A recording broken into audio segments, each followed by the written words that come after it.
What a friggin' great start to a great day. Yeah. Metal recycling. What have we been recycling? This was just a little bit of crap that old tow wrecker had laying around. Decided he just was tired of looking at it. Well, as you can see, I don't know if you'll... Darn wind. I don't know if you'll be able to see the totals here, but we're trying. But anyway, you can see what it sold there. Sold a couple batteries, $8. It's just a little bit of crap. $74.43. Okay. Well, on to what we're doing today. Here's what we're doing today. Anybody know what one of these boxes is? Yep. I've neglected to actually do this. Hub assembly for a, for one of these for a Crown Vic. Yep, I've got one making noise, so we're gonna put a new one on it today, and that's what I'm gonna try to show you how to do in a nutshell.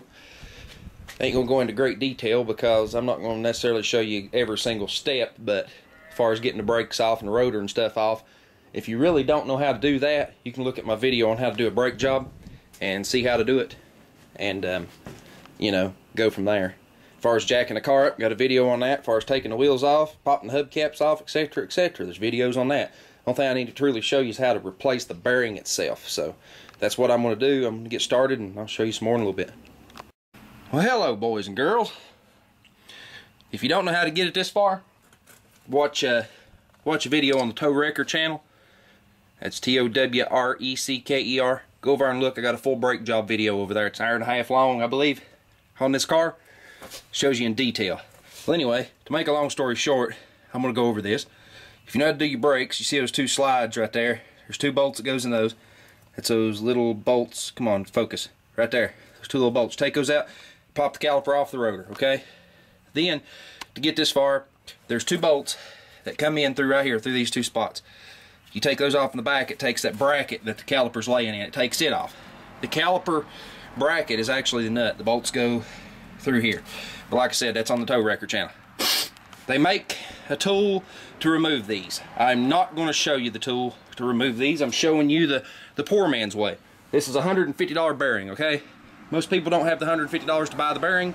More or less the $100 to rent the tool, or the $250 to buy the tool. So we are forced to do it a la redneck. A la redneck. Everybody knows what a BFH is. You're going to start right here. Get my zoom, man. It's all the way out. You're going to start by beating the piss out of it right here until you get a gap right here. Once you get a gap right here, you're going to use a big ass pry bar, something to this nature, and you're going to start it in, focus, and you're going to start walking it. Walk it out. Go to the bottom, just start walking it out. And this whole thing will eventually pop out. See, I'm walking it out right now. I'm trying to do this with one hand, hold the camera with the other. Granted, they do not come out as easy as what you're seeing. You've got to beat the piss out of it for probably 30 to 45 seconds to even get a gap. Maybe put your large blade screwdriver in here and just walk it a little bit, because this is like a press fit. It's real dirty in here, of course. You know, it just gets that way because this part goes through, is actually almost exposed. When you go to put this back together, you're going to take some sandpaper and go around the inside of the actual... No fears, my friends. No fears. It's garbage. You've got to go in here and just clean this up with some sandpaper, put you some penetrating oil on it, put you something on it like, say, some of this. You can also use some Never Seas, anything to that nature. I'd rather use oil than Never Seas. It's just me. I like this stuff to actually fit somewhat tight. But anyway, as you can see, it's corrosion. It's called aluminum oxide, because this is steel and this is aluminum. Aluminum and steel don't get along. Y'all already know that from these Crown Vics having issues with manifold studs. But anyway, it's reverse process. You've got 4 bolts that goes through the back here. It holds this thing on. They are these bolts right here. Notice there's only 2 left and one in my hand. Where's the third one? Well, here's the deal with the third one. The third one gets captured. Yeah, I could force it and get it out around this end link, but there's no point. It's right there. It would be out of the hub right there, and it'll pull back to there. Just leave it hanging in there. No big deal. No harm, no foul. I found out while I've took this apart that this is actually a replacement hub. This is not an original Ford hub. I do know that for a fact now that I have it out. So anyway, that's the deal with that, and we're going to continue on. So we're putting it back together as reversal. You just put this thing in and go from there. I mean, it's pretty well simple. It only goes, if you look at this thing, it can only go one of two ways, okay? It can only go one of two ways. And right there being correct, you want your wire facing up, but you know, it really doesn't matter. You can put it in either way. No harm, no foul. Not going to hurt anybody. Nobody's going to know about it. And that's the end of it, really. Actually, I think it'll go in both ways. Heck, I may have just lied to you all. I've always put them in the correct way. No, they're designed specifically to only go one way. And this one's designed for the wire to go down. Believe it or not. Huh. This one's backwards of what everything I've ever dealt with. But it ain't necessarily backwards as fact as it may just be from the other side. So, but anyway, it's a bolt pattern deal here. Bolts line up, you're good. But you see, as this won't go back in there, you know, you'd have to beat it in with a hammer. Big no-no to beat on bearings, okay?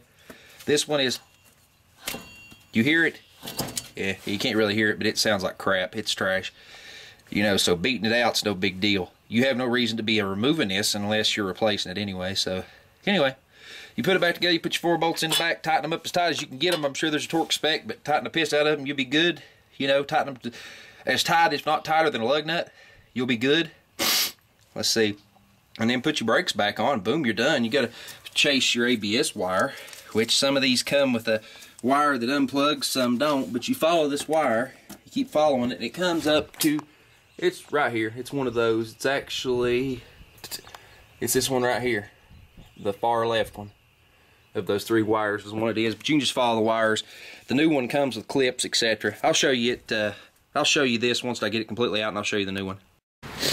Okay, we got the rats out. There's the tails that goes to the rats. Anyway, as you can tell, these are both aftermarket, of course. I did not realize this car had an aftermarket wheel bearing on that side. I know for a fact the driver's side is still factory forward. Kind of funny, ain't it? Well, anyway, these are identical. So I'm hoping that this bearing here had a decent life, and excuse me, I hope this bearing I just took out had a decent life. I don't really know.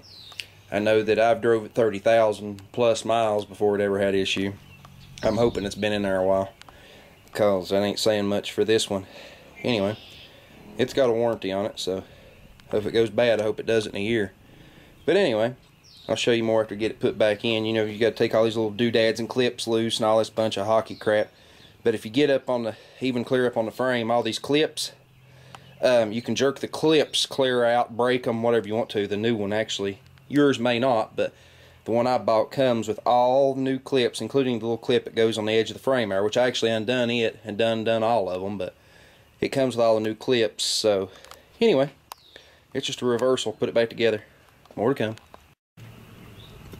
Okay, with a little cussing, a little growling, a little grumbling, a little bit of sandpaper, wire brush, and cleaned up the housing, you know, where it slides in into the knuckle, I guess you'd call it. I guess that's what you'd call it on this, the knuckle, I guess. You know, because it's not really, anyway. Put a little of this inside around it. You know, it's this stuff stays. It's kind of sticky. It stays. It slides. It's slippery, etc., etc. So, you know, put a little of that in there. I was going to use some spray lube, and I decided I was going to use something a little stickier just in case we had a failure, because this thing somewhere on it does flat say, I don't know if you can make it out, made in Ching Chang Chong. I stole that from somebody. Who'd I steal it from? Anyway, Ching Chang Chong China, I think is what he says. But anyway, this one here, this bearing feels a little tight. It really does. But you know, it's new. It feels tighter than a lot I've put on, but I don't know. It's got warranty. It's quiet, so you know, it ain't making a whole lot of noise like the one I took off. So we'll go from there for $86. You know, if I have to take it back apart, I have to take it back apart. you can't buy these for $86. I'm sorry, but anyway, you're going to give 110 to 120 at a parts store for this entire hub. That's just facts of life. But these clips right here, there's locating tabs on this control arm, A-arm, whatever you want to call it. This big wishbone looking thing. We'll keep it simple for you all. There's two little knots sticking out of the bottom of it. Oh goodness, camera, come on, please. Anytime now. Wow, thank you. I'm gonna stay out here. But on this right here, one clip hooks here, one clip hooks here. All it does is hold the wire. There's little tits on the bottom of this. You can feel them, two little nubs. Those clips go between them. I do have one complaint on this new hub. These clips were already on the line, on the wire. They were also already closed. These things are a booger to open. They really are. You have to get in here and take a little screwdriver and release them and open them. Well, this upper one refused to cooperate. It really did. It really made me mad. So I took a screwdriver and yank. I broke it, of course, but I also had a spare one right over there. So, you know, you might open these up before you actually put the hub on and actually connect the wires like I did. I had already connected it up here, etc., etc. So I created myself a little bit of headache. Getting this in right here, it wedges into a metal wedge. Oh goodness, the light is not good. I promise you the light is not good. But if you follow the wire, it goes up and it comes down. You can see right there, it goes into a metal wedge. Slick it up with a little CRC power lube, a little bit of brake grease, a little bit of something, a little bit of slickum. Spit on it if you ain't got anything else. A little motor oil off a dipstick. It really don't matter. And you have to bring it at an upward angle and get it in the notch, because it comes out and it comes up. That's to keep it from coming out. You have to start that wire with, you know, you got the flat round piece like this. You have to start it like that and bring it down into it, and it will slide right in. Really, camera? Come on. Anyway, and it'll slide in. You get another little clip. It just presses in the frame. Wire comes up. You just got to adjust that one clip because you do not want it rubbing on down in here. You want it to be freewheeling there by itself, straight up off the frame. You know, that's why it's got this sheath on it. It will rub the inner fender a little bit, no big deal. You know, you can naggle it around and actually get it where it don't. It really doesn't hurt anything. But anyway, the rest of it's just put the brakes back together. And like I said, there's a video for the brakes. Just go over to the Tow Wrecker channel. Told you how to spell it. There's a complete brake job on a Crown Vic over there. It's like an hour-and-a-half long. It'll show you how to replace the caliper, how to get the mount off, how to get the rotor off, etc., etc.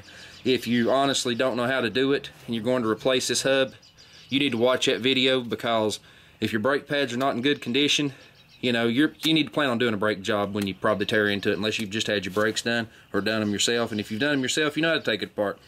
So I'm talking over myself, talking in circles, blah, blah, blah, whatever.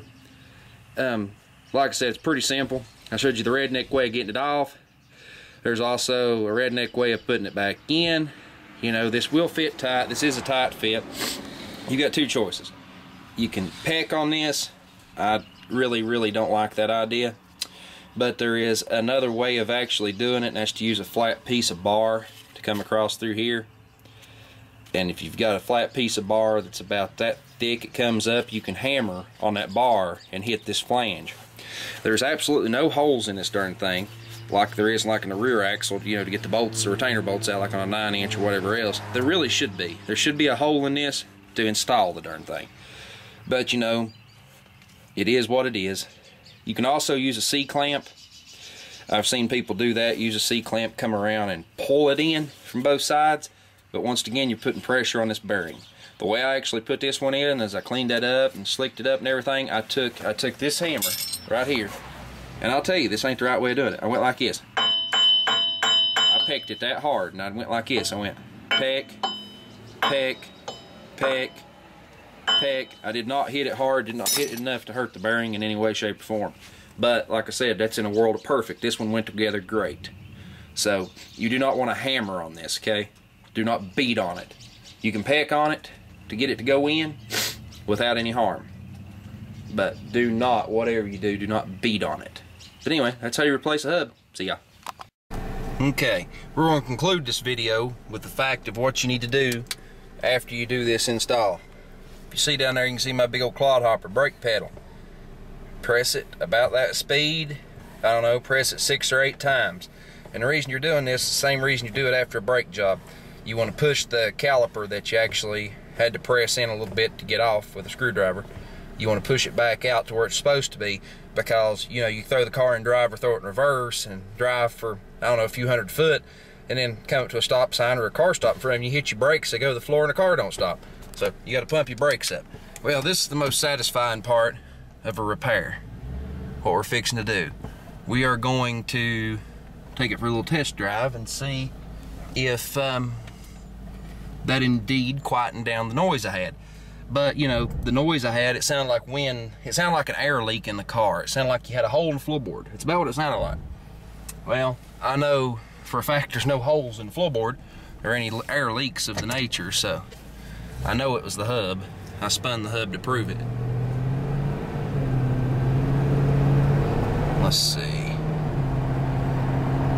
We're not going to get up to any ridiculous speed. We're going to get it up to 45, which is actually the speed limit. Granted, the wind's blowing. I can hear some wind noise,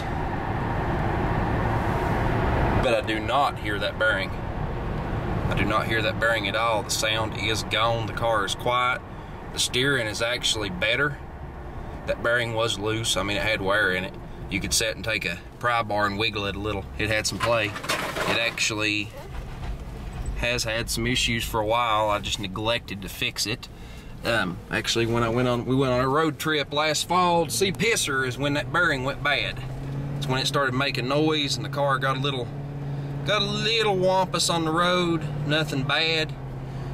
And it looks like everything's good. We have no ABS lights, which sometimes with these aftermarket made in Ching Ching Chong China, you will have ABS sensor problems. Sometimes you actually have to reset the computer to get it to recognize them, basically, which is nothing more than unhook both battery terminals, hold them in midair away from the battery, connect them together, both terminals, the positive and the negative, touch them together above the battery, away from both terminals. Do not short your battery, and touch them together for, I don't know, 10 seconds, and then hook it back up. You're going to lose all your radio station presets, etc., etc., but that should take care of an ABS light if you do get one after this sort of repair. So anyway, test drive's complete. Time to move on to blue things. See y'all.